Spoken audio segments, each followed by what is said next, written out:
In this video, I'm going to be sharing my symbolic and numerological breakdown of Charlie Kirk's death. Now, take it with a pinch of salt. This is my interpretation. You can come to your own conclusions, but I'm simply going to be sharing what I see with my research, years of research of occultism and symbolism. I'm going to be sharing what I see and how I see this incident. Now, I'm not going to give you a full breakdown of the ritual, which I think it is, because that would get my YouTube banned. Okay. But I'm going to give you the numerology behind it. If you want the full breakdown, I did a full breakdown of how this specific ritual was a ritual to affect human consciousness and how the elites communicate to us using symbolism and numerology to have effects on our subconscious mind. I have a full breakdown inside my community, Ethereal University.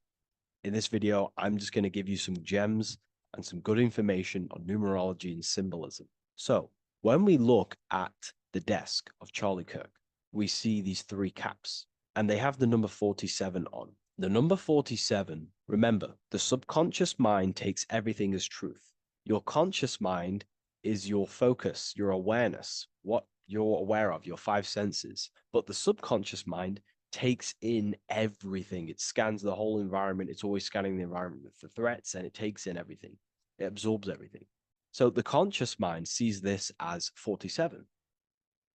But the subconscious mind does not.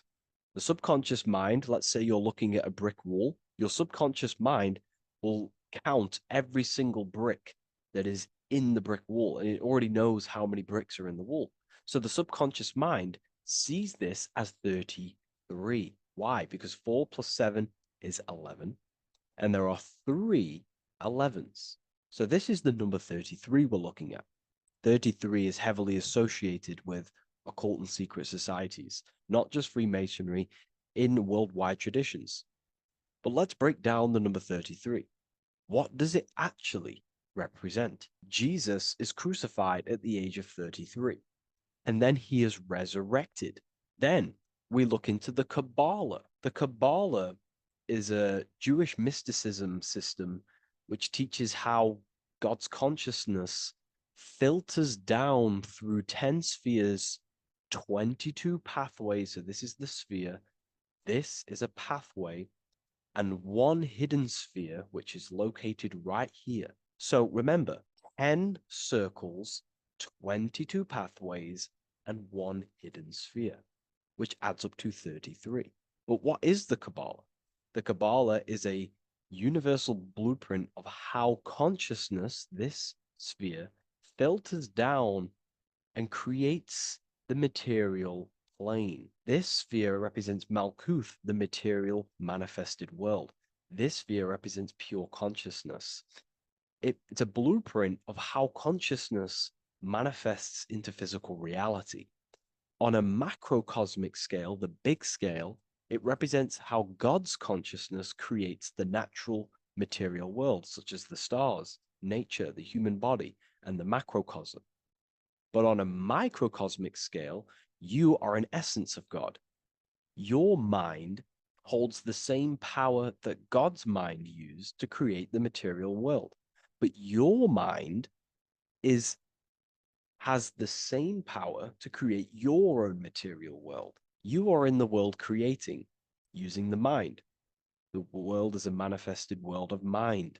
It's a mental universe. Therefore, your mind is a small version of the God mind. So this is a blueprint of how consciousness becomes physical reality.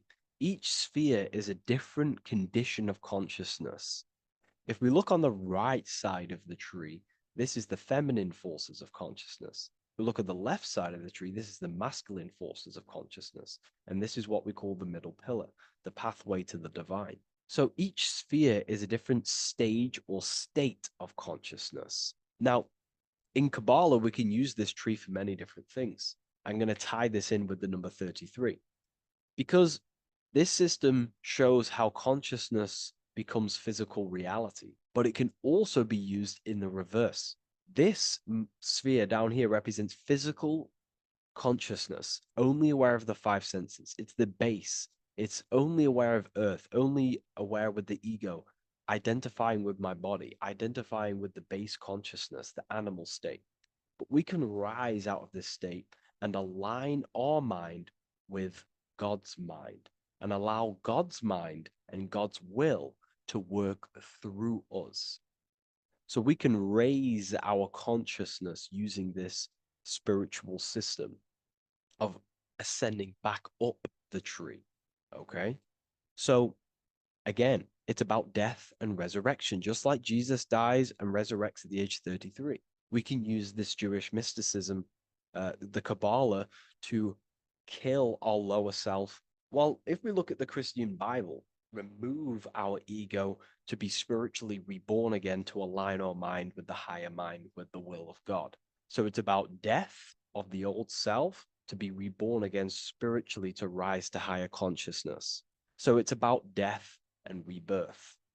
Again, Freemasons at the 33rd degree, they are reborn again at this degree. Ice turns into a liquid water at 33 degrees, symbolizing death and rebirth. Freemasons are also at the illuminated degrees of the Scottish Rite Freemasonry system at the 33rd degree. They become reborn again. As the knowledge they then possess, they are fully transformed internally. They've died, they've killed the ego, and they have resurrected through spiritual rebirth, mental rebirth. So the number 33 is about death and resurrection. It's about death and resurrection.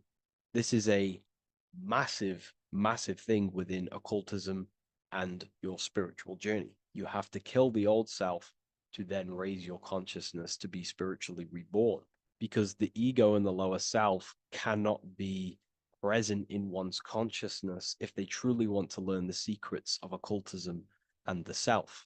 So 33 is about death and resurrection.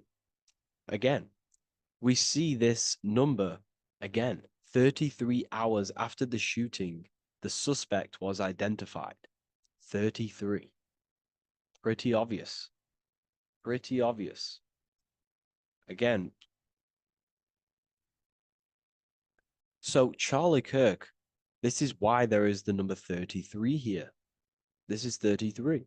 Because what is it? Charlie Kirk was shot dead, and he will be resurrected within the spirit realm. When we die, we transition into the astral plane.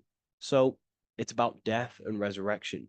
You always see the number 33 when someone is being killed or something along them lines. So what does the number 47 represent? If we look at the Masonic compass, we see 47. It's set at 47 degrees.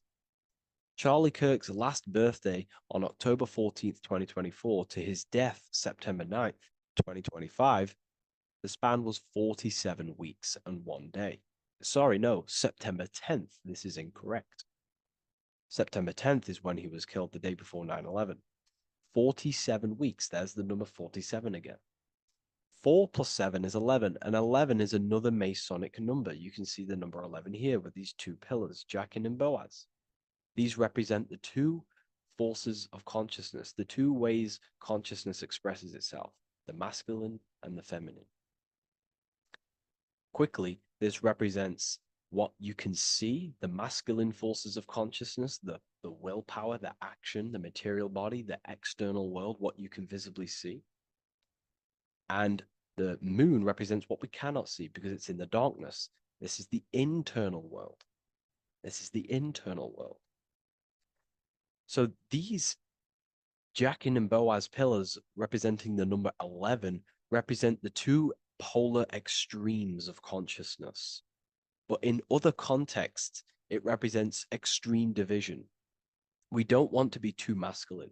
We don't want to be too feminine. We need to become the middle pillar, just like the Kabbalah teaches, balancing the two masculine and feminine forces within the individual, balancing the logic with emotion, the imagination with action. So 11 represents pure division because it's two ones. It's division. They're divided. We need to become the middle. We need to be balanced, but the number 11 represents division. And this is exactly what I think Charlie Kirk was causing division. He was causing division between the left and the right, the red and the blue, Democrats, Republicans. It's why the number 11 here. Again, this incident caused so much division within comment sections. People were going crazy about his death, praising his death. It's all about division. These rituals are all about division. Now, I can't go too deep on that, but this is basically what I think I see in Charlie Kirk's death. And it goes very, very deep. But if you want the full breakdown of this, like I said at the beginning of the video, I've done a full breakdown of how this is ritual is used to basically mentally manipulate you. It is a ritual designed to shape the collective consciousness, and its effect is detrimental. I literally cannot talk about this on YouTube. So if you wish to have the full breakdown plus hundreds of hours of esoteric breakdowns, esoteric teachings that can fully transform your life, help you create your reality, help you master yourself, and create a better life, join Ethereal University. We have a great community. And I've put hundreds and hundreds of hours into this community, and it's a great place. I'll see you inside.